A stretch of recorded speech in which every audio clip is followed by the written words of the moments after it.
Good morning, everyone. Thought I'd do a video this morning just to show a few of the things that are available to the winners of the giveaway contest. And it was announced yesterday, and I'm just working at getting the boxes or what is available for the boxes. I have the garlic chives, and I can take out some pieces of those if anybody would be interested in having those in a box. And I have the Mexican petunia, which is a, a blue to purple. I don't know what color you'd call it, but I also have some pink. And I can put some cuttings of those, both of those really easy. I have some little rosemaries, and I would try to get more in the box. I would definitely try to knock the dirt off the root and send them bare root, and the same with some other stuff. I have the Mother of Millions, and it's a cancer fighting thing. I use the leaves, part of the leaf in making smoothies and all. I have this is a pink hibiscus. I could take a cutting or two for each box. And I have bunches of crowns of thorns that I can take some cuttings, and they root fairly well. The tree up here, somebody told me it was a dragon tail. I'm not sure. Like I say, I have no idea. Some things I don't know the names of very well. But if you want to cut or two a bit, I can easily do that. And I have pencil cactus. Those are the limbs I had cut off of my big one over here, so I could get him tied to the gas tank where he won't fall over, I hope.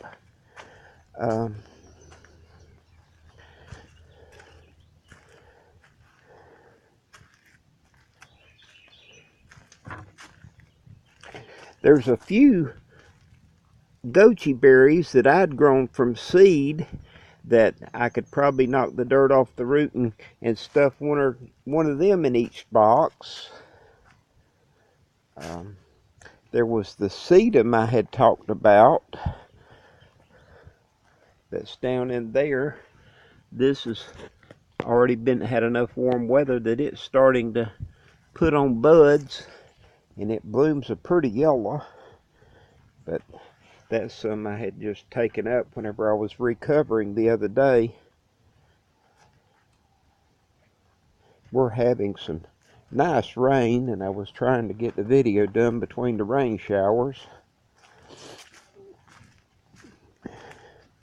Seeds don't take up a lot of room. This was seed I had saved from the garlic chives, and this was some seed, which each one of the little dried berries has quite a few seed in them. And anyway, that's the goji berries. I have a lot of seed of the pink impatiens. I have a lot of seed of the this is the tea hibiscus. I have a few seed still of the moringa. I don't know why I'm not getting. There we go. I have a few seed of the coral berries, and I just pulled up 3 of the walking onions, Egyptian onions, tree onions, whatever. They go by quite a few names, and I'll trim the roots and the tops a little bit to get each one in the box a little easier and make room, keep room for other things. I have a bunch of the galanga still, and the galanga is in the family of ginger and turmeric. And I do have a few little crown of thorns that there's no telling what color they may come out, and Again, I could break the dirt off the roots and send them bare roots. They do real well that way.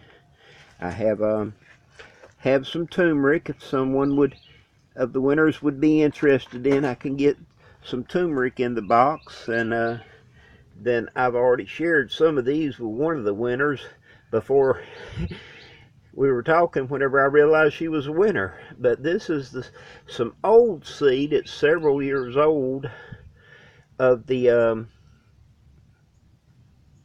pink moonflower vine, is what I had looked it up and called it. But anyway, we can break some of them apart in little fuzzy things, and I can stuff a good many of them in the boxes.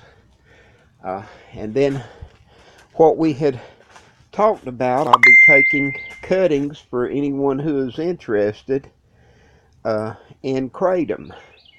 And some of them I really want them to bush out more, and so it won't be hard to get some nice kratoms cuttings off of my kratoms. And after the spray and grow the other day, they have sure enough turned green, and I think are looking pretty damn good.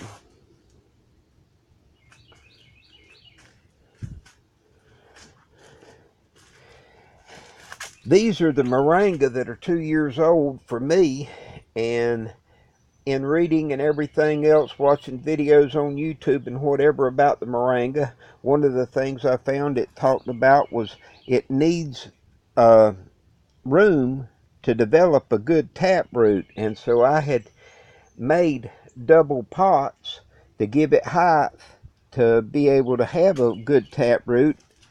And I had thought about planting them out in the yard, but after the winter that we've had this year, I'm going to keep them in pots, but I'm going to look for me some more 55-gallon drums to put them in.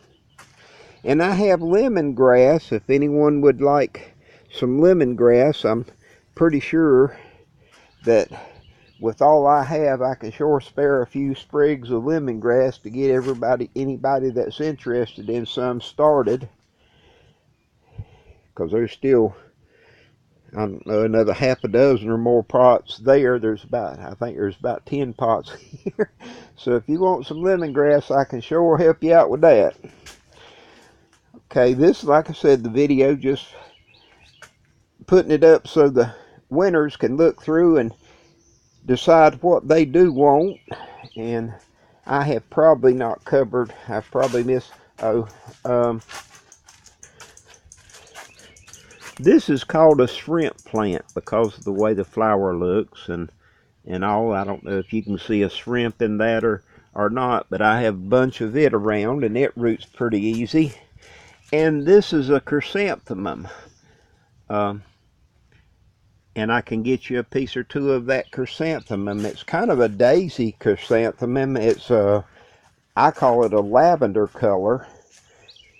And it's in several of my videos. You can see it, and that's the best I can say on it. This is the, like I say, the shrimp plant, and